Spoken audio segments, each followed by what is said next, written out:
Waalaikumsalam warahmatullahi wabarakatuh. Selamat siang dan salam sejahtera untuk kita semua. Sebelumnya perkenalkan kami dari kelompok 2 penulisan feature program studi Pendidikan Bahasa dan Sastra Indonesia. Yang saya banggakan Mbak Nurlaila Nikmah Afina, mahasiswa program studi Pendidikan Bahasa Inggris dan juga sebagai narasumber mahasiswa berprestasi. Dan tidak lupa teman-teman yang saya cintai dan saya banggakan. Bersyukur kita telah diberikan nikmat kesehatan dan kesempatan sehingga dapat melaksanakan proses wawancara narasumber pada hari ini.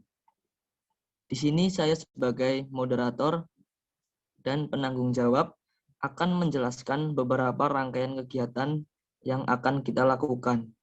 Yang pertama adalah pengenalan biografi dari narasumber.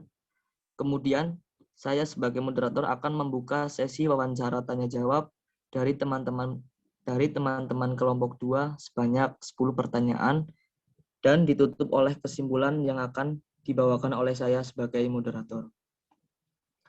Ya, untuk Mbak Nurlaila Nikmah Afina sebagai narasumber untuk memulai pengenalan biografinya. Untuk Mbak Nurlaila dipersilahkan. Baik, sebelumnya terima kasih sudah mengundang saya sebagai narasumber di tugas kalian. Semoga jawaban saya bisa bisa puas dengan jawaban saya dan bisa menyelesaikan tugas kalian di Prodi PBSI. Perkenalkan, saya Nurlaila Nikmah Afina, biasa dipanggil Laila. Saya lahir tanggal 23 Agustus 1999.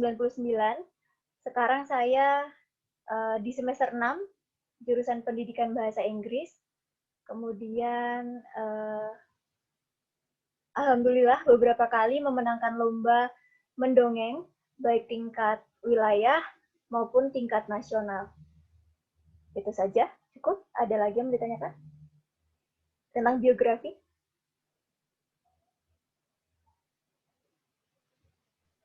Ya, untuk teman-teman ada yang mau ditanyakan tentang biografi Mbak Nurlaila atau sudah cukup? Untuk sementara ini sudah cukup. Nanti kita tanyakan lagi. Oh ya. Ya, untuk yang kedua saya akan membuka sesi wawancara tanya jawab yang akan dibuka oleh saya sendiri. Yang pertama untuk Mbak Nurlaila, apa saja aktivitas Mbak Nurlaila selama perkuliahan daring ini?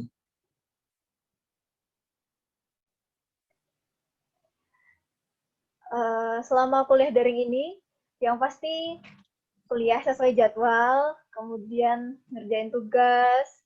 Jadi alhamdulillahnya semester ini sudah nggak sebanyak semester lalu. Semester 5 kemarin itu benar-benar jadwalnya padat banget, dan di semester ini udah nggak terlalu banyak mata kuliah lagi yang diambil, tinggal beberapa aja.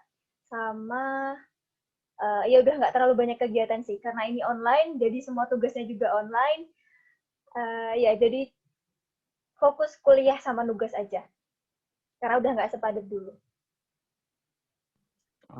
Terima kasih Mbak atas jawabannya. Lalu yang kedua, apakah benar Mbak Nurlaila sedang mengikuti program Permata Sakti yang dilakukan dengan menempuh pendidikan di 6 kampus? Lalu, bagaimana cara membagi waktunya?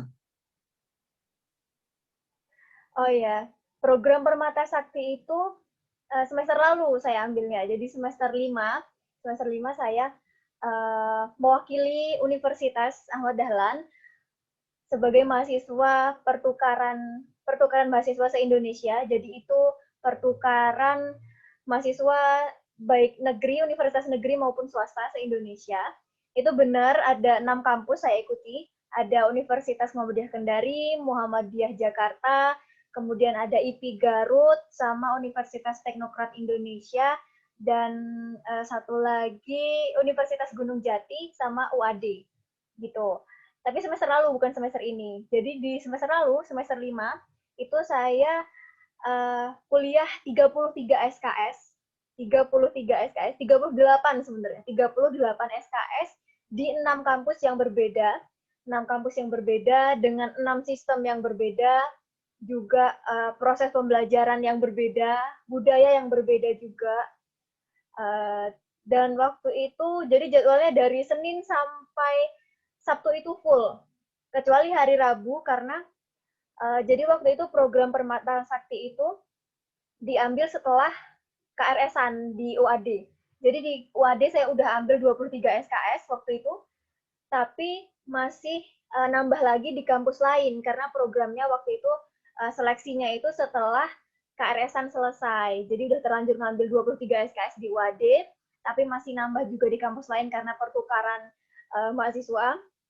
Tapi itu nggak cuman programnya, nggak cuman sekedar dapat kesempatan untuk belajar di kampus lain, tapi juga belajar tentang budaya dari daerah yang kami ambil waktu itu. Jadi waktu itu peraturannya adalah nggak boleh ambil yang, jadi dibagi kayak wilayah-wilayah gitu, wilayah 1, 2, 3. Nah, kita yang di UAD itu karena di Jawa, di Pulau Jawa, berada di Pulau Jawa, akhirnya nggak boleh ngambil yang sesama Pulau Jawa, Jateng gitu. Nah, akhirnya ngambilnya di Sumatera sama di provinsi lain kayak gitu. Nah, itu di situ juga di program itu belajar budaya-budaya yang nggak ada di Jawa. Jadi setiap universitas mempresentasikan dirinya untuk sebagai perwakilan dari unitnya, terutama dari daerahnya. Berarti kemarin itu saya mempresentasikan Yogyakarta. Nah, jadi semester lalu itu bener-bener padat banget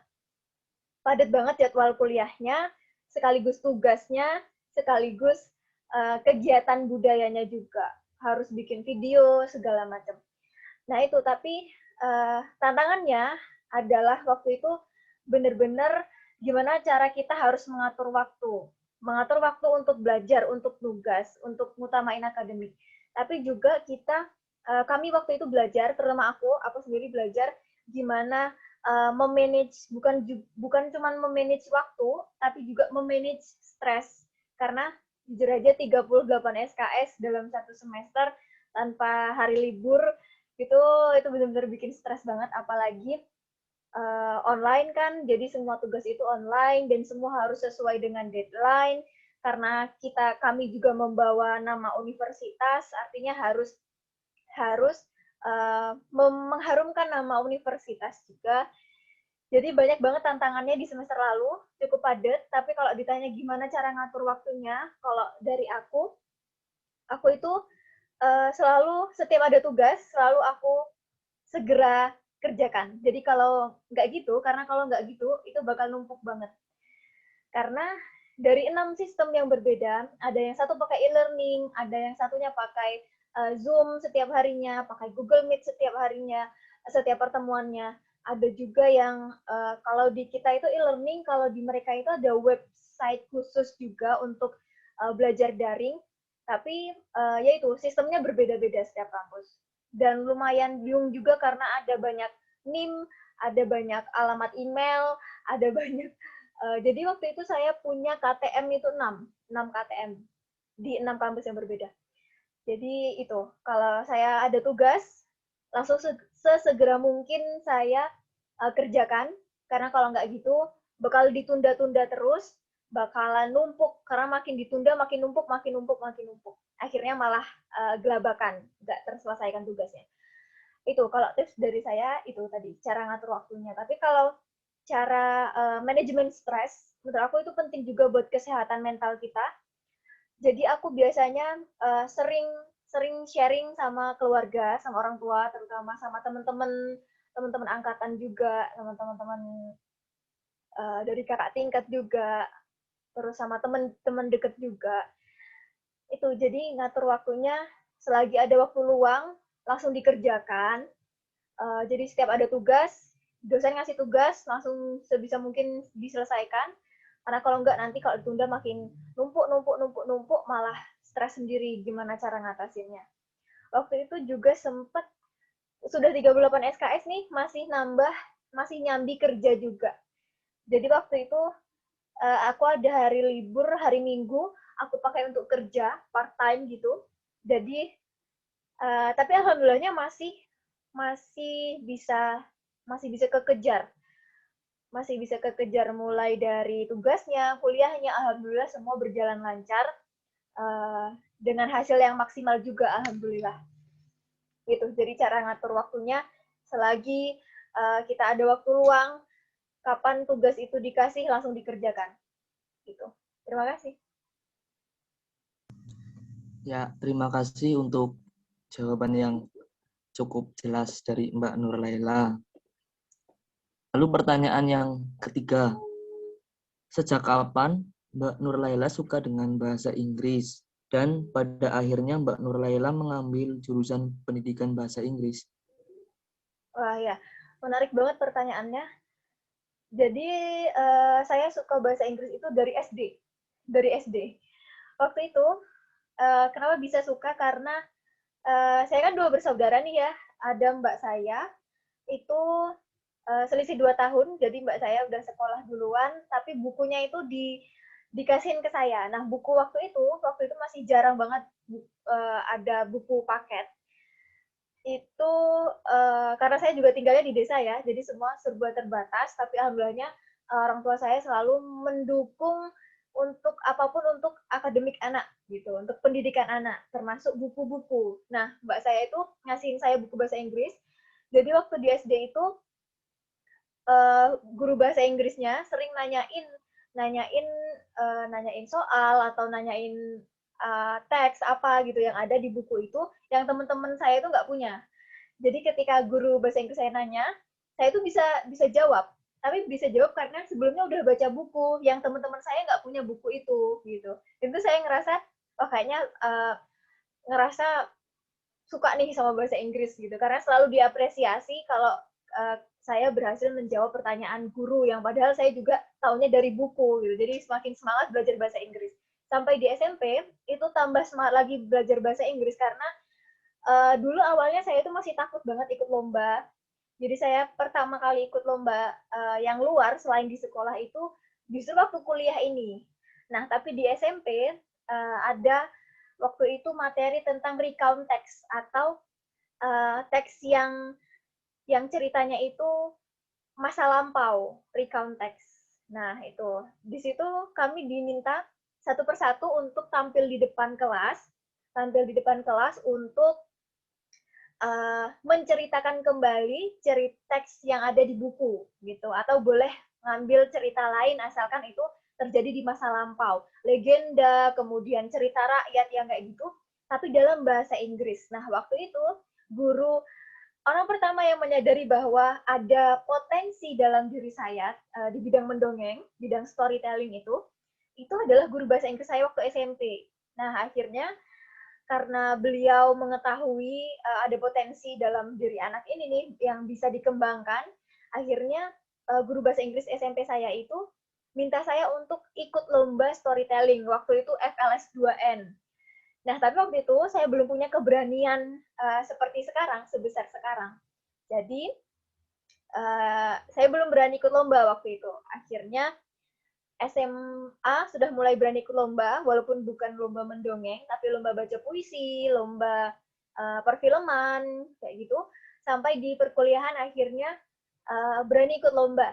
Dan kenapa pilih bahasa Inggris? Karena sebenarnya dari awal, karena ayah ibu saya juga seorang guru, kemudian ibu saya juga dari awal sudah menyarankan bahwa kedua anaknya ini sudah diarahkan ke pendidikan gitu. Jadi aku pun melihat ibuku sebagai seorang ibu dan juga seorang guru. Menurutku guru adalah pekerjaan yang pas untuk seorang perempuan karena belajar lihat dari ibu berangkat pagi pulang sore masih bisa bareng sama anak-anak lagi, masih bisa ada waktu buat bareng anak dan masih ada waktu istirahat di rumah gitu. Dan itu akhirnya saya percaya diri tahun 2018 saya ambil jurusan bahasa Inggris. Walaupun sebelumnya sempat mengejar mimpi yang lain dulu. Jadi saya gap year, saya nunda 1 tahun kuliah dulu karena waktu itu belum mau kuliah. saya banyak gagalnya, bisa dibilang saya banyak gagalnya. Waktu 2017, habis lulus dari SMA, itu saya belum mau kuliah awalnya. Saya masih daftar polisi waktu itu. 2017 daftar polisi, masih belum rezeki, sampai di akhirnya saya memberanikan diri ke Bandung, coba daftar kedinasan di sana. Setelah itu masih belum rezeki juga, akhirnya ke Malang, di Malang nyoba univ di Malang, masih belum rezeki juga sampai akhirnya di Jogja di Universitas Ahmad Dahlan dan ngambil jurusan prodi bahasa Inggris. Seperti itu. Ya, terima kasih untuk jawabannya dari Mbak Nur Laila. Lalu yang selanjutnya, pertanyaan yang selanjutnya, prestasi apa saja yang pernah Mbak Nur Laila raih? Lalu apa yang menjadi motivasi awal yang membuat Mbak Nur Laila ingin mengikuti berbagai macam lomba storytelling dan dongeng?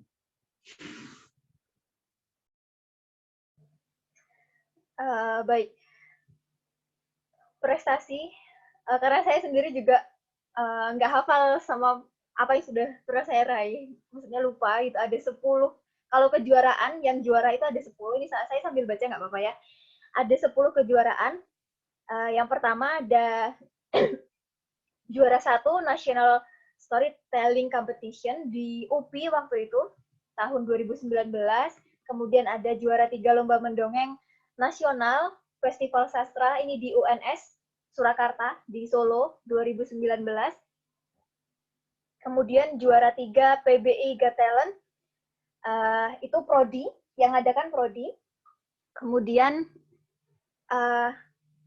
juara 3 Lomba Mendongeng, ini di UNJ di Jakarta tahun 2020. Terus ada lagi juara 1 Storytelling Competition, ini nasional juga di Malang tahun 2020. Ada juga juara 1 terfavorit tingkat nasional, ini di Salatiga 2020. Kemudian ini yang terbaru ada juara harapan 1 Lomba Mendongeng se-DIY, Daerah Istimewa Yogyakarta, di Museum Benteng Vredenburg, ini tahun 2020 juga. Kemudian ada juara 2 Lomba Mendongeng tingkat nasional di Esa Unggul, ini Jakarta juga, tahun 2020. Dan yang paling terakhir kemarin di bulan Mei 2021, juara harapan 2 Lomba Mendongeng Nasional, ini yang ngadakan Universitas Muhammadiyah Purwokerto tahun 2021. Itu yang juara. Tapi saya juga ikut lomba itu nggak semuanya dapat juara. Pasti ya namanya lomba ada yang menang, ada yang kalah. Nah, kalau sebagai peserta aja, ikut lomba sebagai peserta, itu ada sekitar 10 kegiatan juga, 10 perlombaan.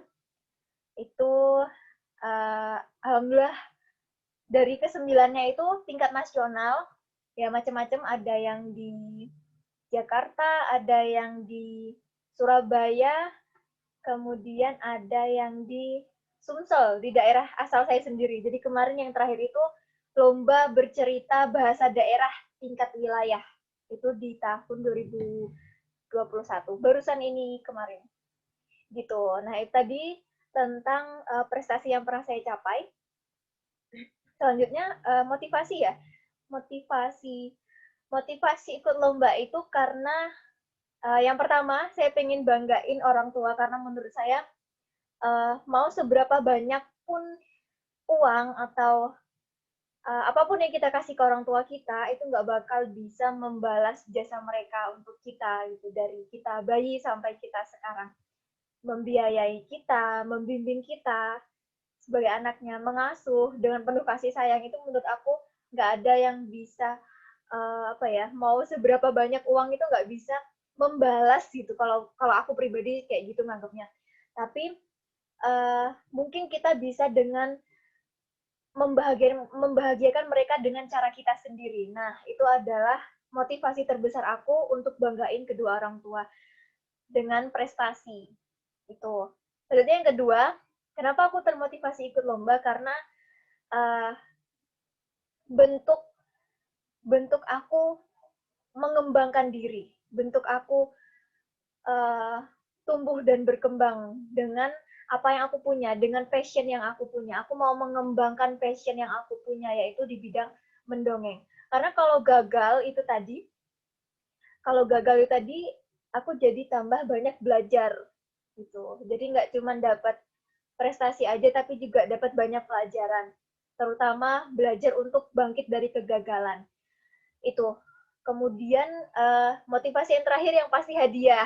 Nah, kalau hadiah ini bener-bener bonus buat aku karena menang lomba itu kamu hanya bermodalkan pertama niat, usaha, modalnya itu kamu harus niat dulu ikut lomba.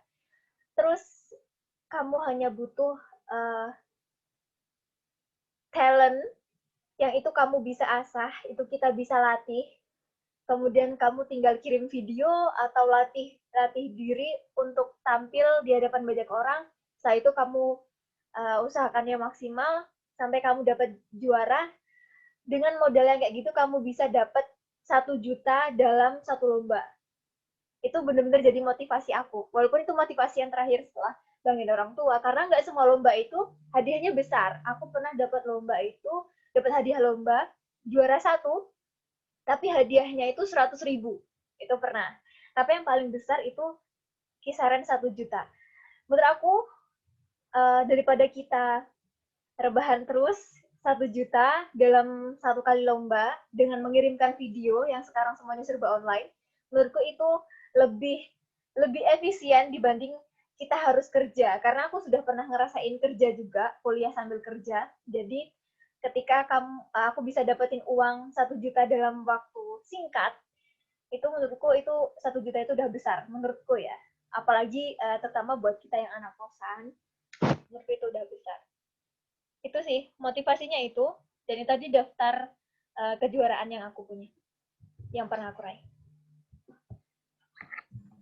Ya, terima kasih untuk Mbak Nurlaila atas jawaban yang cukup jelas. Lalu untuk pertanyaan selanjutnya akan dilanjutkan oleh teman saya. Wah, setelah saya dengar banyak sekali ya Mbak lomba-lomba yang pernah Mbak ikuti. Kalau boleh tahu dari mana sih Mbak belajar storytelling, mendongeng? Apakah ada yang membimbing Mbak Nurlaila atau Mbak Nurlaila belajar sendiri Mbak? Ya, terima kasih pertanyaannya. Jadi kenapa saya mungkin punya bakat mendongeng karena saya terbiasa didongengin dulu. Kenapa saya suka bercerita? Karena saya suka diceritain dulu. Jadi waktu kecil ayah saya itu hampir setiap malam selalu mendongeng untuk saya. Nah, berawal dari situ. Dan orang tua saya juga alhamdulillah selalu memberi kesempatan untuk kami para anak-anaknya ini untuk selalu bercerita sama orang tuanya tentang misalnya nih habis pulang sekolah itu selalu ditanya tadi ngapain aja di sekolah, kemudian ada apa di sekolah, gimana teman-temanmu, gimana hari ini, dan di situ saya jadi terbiasa untuk bercerita. Berawal dari hal-hal yang kecil kayak gitu, diperdengarkan dongeng, kemudian ditanyain sama orang tua yang akhirnya cerita, itu yang membuat saya suka bercerita. Kemudian kalau belajar dari mana, panutan pertama saya itu ayah saya. Tapi waktu itu cerita ayah saya itu selalu yang sad ending, selalu berakhir dengan sedih. Nah, tapi waktu kecil itu waktu TK, saya ingat betul mau tidur, saya selalu bilang, ini kalau ceritanya ayah ini kok sad ending terus gitu. Pokoknya besok kalau aku udah besar, aku mau bikin ceritaku sendiri yang semuanya happy ending. Nah, berawal dari situ akhirnya semangat untuk mendongeng gitu, membuat cerita sendiri. Akhirnya SMP, SMA, di mau kuliah waktu itu 2017, belum masuk kuliah, saya ikut komunitas mendongeng. Nah, saya itu bukan pertama kali saya belajar mendongeng, tapi dari ikut komunitas itu yang awalnya itu dari kelas mendongeng. Jadi ada kelas mendongeng untuk bergabung menjadi syarat untuk gabung ke komunitas itu. Di situ saya jadi tambah banyak belajar gimana cara membuat suara yang berbeda, teknik suara, teknik mendongeng, teknik ekspresi, itu saya lebih banyak belajar lagi dari ikut komunitas itu. Dan akhirnya dari perlombaan, dari ikut lomba-lomba itu juga saya sambil belajar. Sambil belajar, setiap lomba itu selalu belajar, dan belajar, sampai akhirnya bisa berkembang seperti sekarang. Sekarang pun saya merasa masih ada banyak yang kurang dari teknik saya, masih harus dikembangkan lagi. Ya itu. Jadi semuanya belajar dari orang tua, kemudian ikut kelas mendongeng, dan juga otodidak, belajar sendiri, coba-coba sendiri, sama ikut lomba. Itu. Sangat menginspirasi ya, Mbak.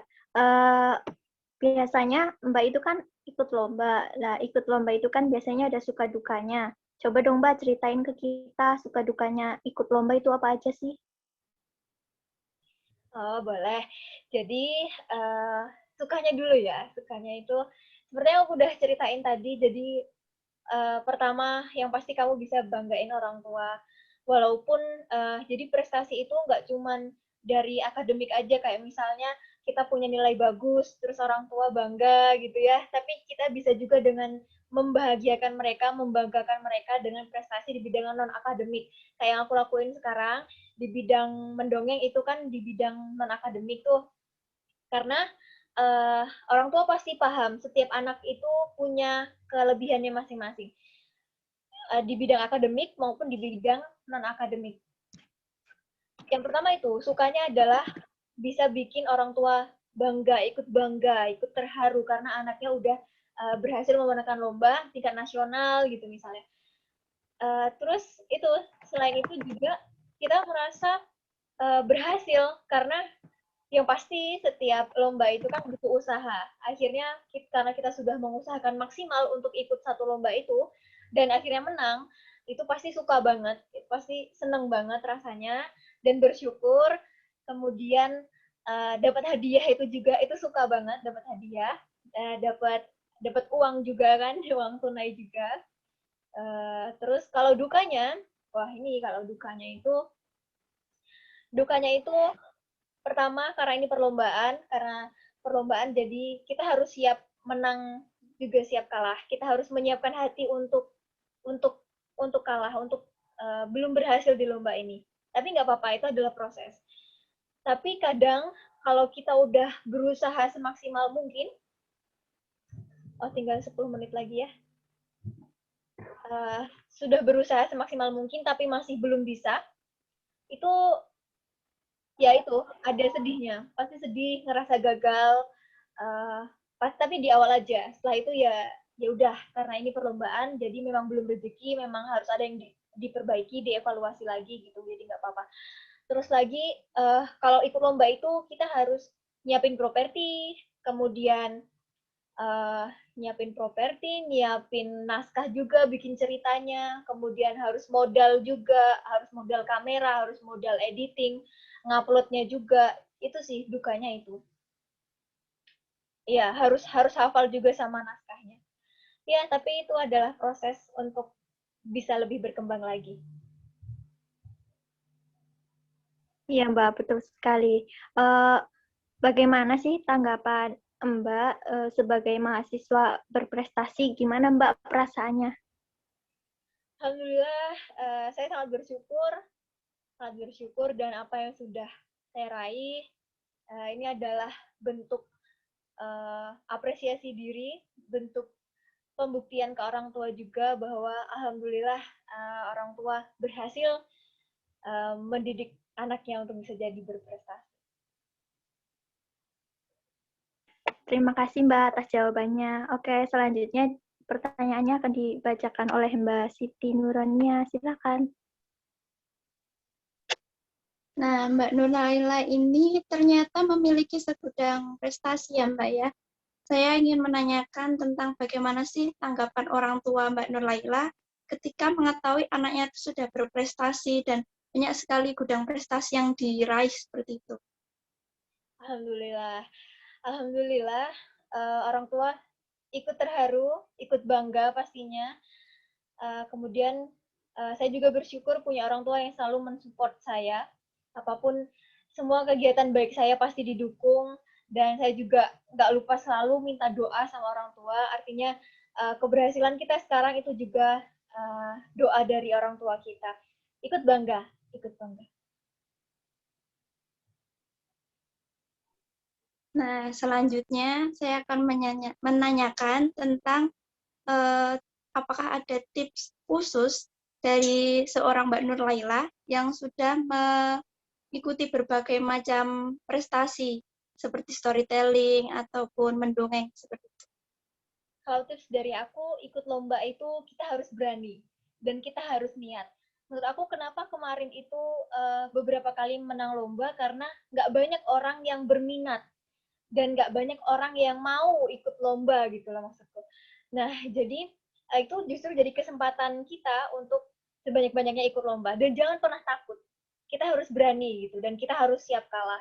Tapi kita harus memaksimalkan apapun yang kita bisa, karena jangan sampai kita menyesal karena kita sudah menyia-nyiakan kesempatan yang datang. Karena yaitu kesempatan belum tentu datang 2 kali. Walaupun kita juga bisa tenang karena kesempatan itu bakal datang kalau kita mau terus berusaha. Lalu pesan apa dari Mbak Nur Laila yang ingin disampaikan kepada teman-teman untuk akhir pertanyaan supaya bisa termotivasi dari berbagai macam prestasi dan cerita dari hari ini? Iya, itu sih, jangan pernah takut gagal. Kalaupun gagal, kita itu kita udah nggak lagi mulai perjuangan dari nol. Artinya ketika kita sudah gagal, kita itu sudah tahu di mana kita kurangnya, di mana lawan-lawan kita, saingan-saingan kita itu seperti apa. Akhirnya kita evaluasi diri, kita perbaiki diri. Artinya kita udah nggak mulai lagi dari nol, tapi kita memulai lebih lebih awal, lebih baik dari yang sebelumnya. Jadi ayo kita selagi masih muda, selagi masih dikasih kesempatan banyak, terutama fasilitas dari universitas juga, ayo kita sama-sama manfaatkan waktu kita ini untuk berprestasi, apapun itu. Terima kasih. Terima kasih untuk pesan dari Mbak Nur Laila. Selanjutnya akan ditutup oleh koordinator. Ya, terima kasih untuk teman-teman kelompok 2 yang sudah melanjutkan pertanyaan. Di sini saya akan menceritakan kesimpulan sedikit tentang apa yang tadi sudah kita bahas. Saya sangat menarik dengan kata-kata Mbak Nur Laila yang seberapa banyak kita mendapatkan uang untuk orang tua, tetapi kita belum mempunyai prestasi untuk membanggakan kedua orang tua. Lalu untuk pesan dari Mbak Nur Laila untuk teman-teman, selagi kita masih muda, kurangi rebahan dan perbanyak prestasi untuk membanggakan kedua orang tua. Itu kesimpulan atau kata-kata yang sangat menarik dari Mbak Nur Laila. Demikian proses wawancara tanya jawab mengenai mahasiswa berprestasi program studi pendidikan bahasa Inggris. Bila ada salah dalam penyampaian kata, mohon dimaafkan. Terima kasih atas perhatiannya. Billahi taufik wal hidayah. Wassalamualaikum warahmatullahi wabarakatuh. Waalaikumsalam warahmatullahi wabarakatuh.